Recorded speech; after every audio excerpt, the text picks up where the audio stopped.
কবিতাৰ শিৰোনাম অভিমানী তাই। প্ৰচণ্ড আত্ম-অভিমানত এতিয়া তাই শিলৰ দৰেই কঠোৰ। তথাপিও অপেক্ষা কৰিছে তাই নতুন দিগন্তলৈ।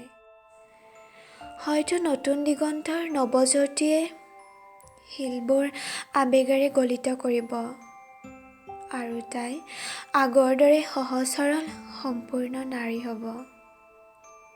সংগ্ৰামী মনটোৰে তাই নোৱাৰে আনৰ ওচৰত সেই হ'ব কাকুতি কৰিব, তাইৰ ওচৰত থাকিবৰ বাবে, তাইৰ কাহিনী শুনিবৰ বাবে, শ্ৰোতা হৈ তাইক বুজিবৰ বাবে। অনৰ্গলভাৱে কৈ যোৱা তাইৰ কাহিনীৰ শেষত উপলুঙা চাৱনি তাই দেখিছে বহুবাৰ উৎসাহী শ্ৰোতাবোৰৰ চকুত।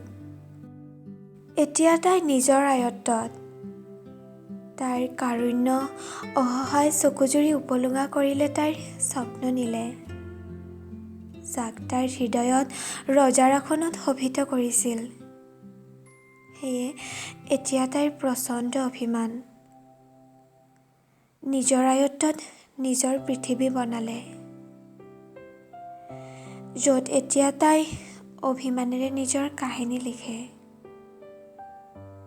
শ্ৰোতা হৈ তাই নিজৰ কাহিনী শুনে, নিজক বুজে।